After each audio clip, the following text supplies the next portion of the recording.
people, if anyone's ever going to watch this, I just did a live on Instagram and I was like, let me go over there on Facebook and start this conversation.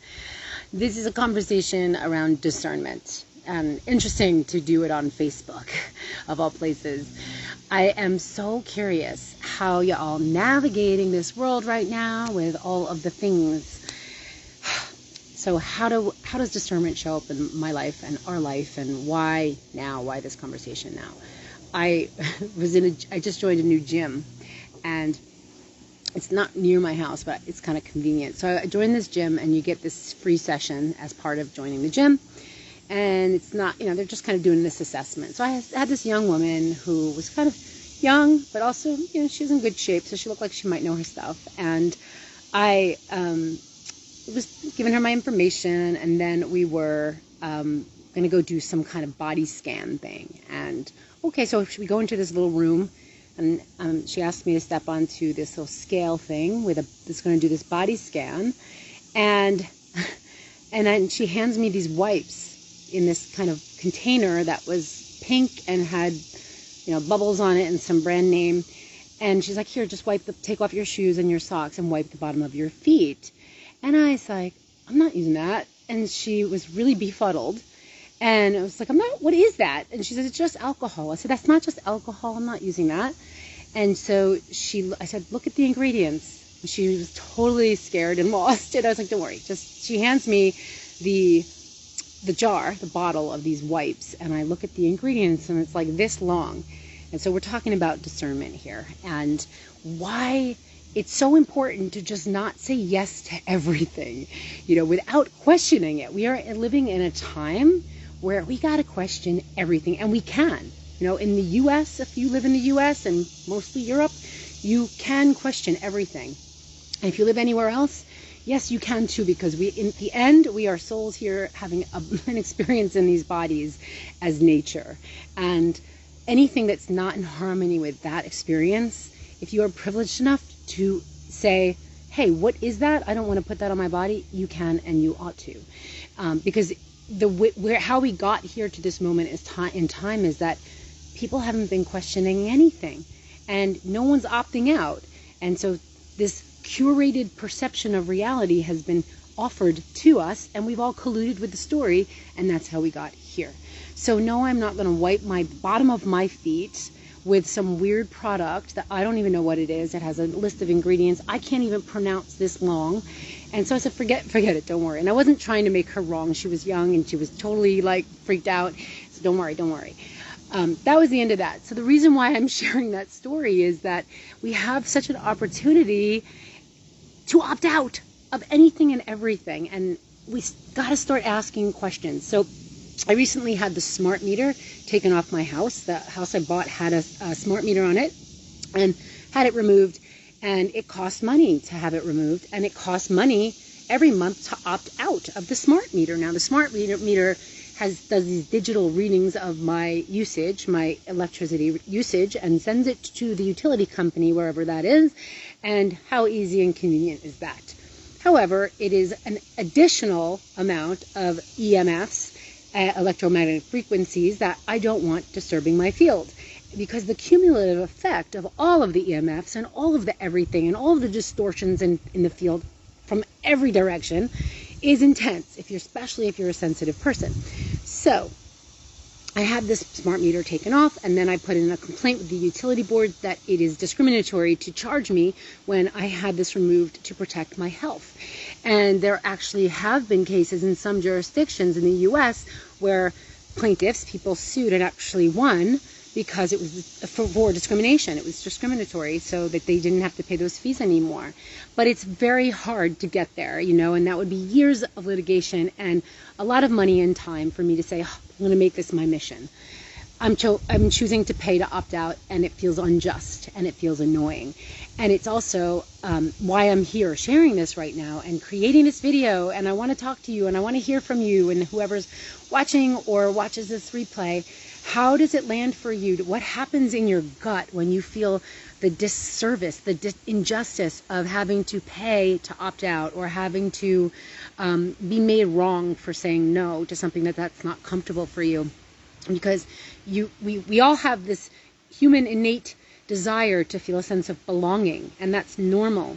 And when we opt out and we say no when everyone else is going along with something, we're different. We're no longer part of the herd.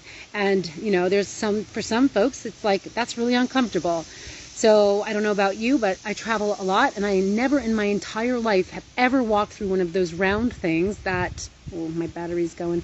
I've never walked through one of those round things that, you put your hands up and it just, takes a picture of your genitals. Like why would you go through that? Like, I don't know what that is. And if you could see through my body, I'm not going through it, And people just walk through with their arms up and don't question, and you don't have to. Some people don't realize that you don't have to do these things. You can opt out. You can opt out. So this is a message of saying, like, where in your gut do you feel that thing, or do you even feel it? And if you don't, why not? Like, this doesn't feel right, but I probably have to do it.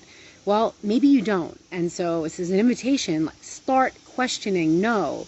If I go somewhere in there, like a doctor's office or wherever, some kind of office, and they say, here's your mask. You're not wearing a mask. Here's a mask. And they give me one of those, I don't even know, the regular masks everyone's wearing.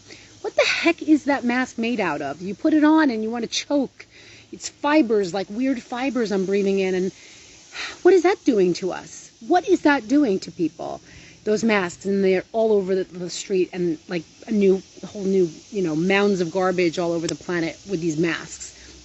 Put your shirt up like this, cotton. If you have to cover your face, wear cotton. Wear a healthy cloth. But these other masks are really, really toxic. And how do I know? Because I know when I put it on how I feel. And, I'm not a scientist, and I don't come with like scientific claims. Well, all I can do is say I'm a super sensitive, highly discerning human, and I have been since I was a baby. And I can feel and know hell no for my body. And my body is like a tuning fork. It's like a canary in this coal mine here. And so I do listen to myself, and usually, it's spot on. It's spot on. And so I have a friend who I run with. We trail run together, and he was wearing this deodorant, and I was, I can't run behind you with that, and that's why the bugs are attacking you, and I can't run behind you with that. Can you not wear that next time?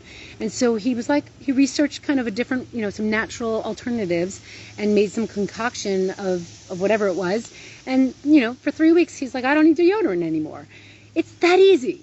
We just use things and do things because we think we're supposed to, and it's the only way, and it's not true. I was just sitting in the sun here. I never wear sunblock. Like, unless I'm going to major extreme conditions, high altitude mountains, or out in the ocean or on the water on a boat, where I maybe even then, I probably don't, but I would use some zinc oxide or something on my body as sunblock. But for the most part, if you're eating well and your body is in a total state of harmony, it knows how to work with the sun. It does. And so it's that we are in a complete state of disharmony with our bodies, and we don't know how to act with the pandemic. We don't know how to act around these what for some people might be infectious things. The sun is not infectious. The sun is, is something we need to wear a chemical on our body, a cocktail of chemicals on our body to protect us from, right? The sun, how do we connect more with the sun? So what this all does is this whole curated perception of blocking ourselves from nature, right? Because if we block ourselves from nature and we live in these like little contained environments, then we are dependent on buying stuff from the people who are telling us how unsafe everything is. Everything is so unsafe, Well, think about how much you're paying into that narrative. How much are we buying into that narrative, not only with our minds, but with our money, the products, the things we're buying to support that narrative? Well, we get to opt out. I have opted out from this whole thing. This whole few years I've opted out, and I'm fine. I'm fine. Not everyone's fine. I know that. Though there's so many different components to this piece. But if you're curious about opting out, and you're curious what all this is about, let's start this conversation here. How is it landing for you? So the invitation around opting out starts with discernment. Really feeling into what's true for you. Speaking your truth, walking your truth, talking your truth, living your truth. and discerning and deciding with, deciding what you're buying with your truth, deciding what you let in your body through discernment, and it's very important also to feel the nuanced difference between discernment and judgment. Judgment is helpful. Discernment is where we listen to our inside, and we could really, this judgment is a lot in our minds. Discernment is coming from our gut, our knowing. And so really starting to reactivate that crucial muscle of discernment, which on purpose was part of this curated perception narrative. It's like there's it's very profitable for some entities to dumb down a group of people's ability to discern.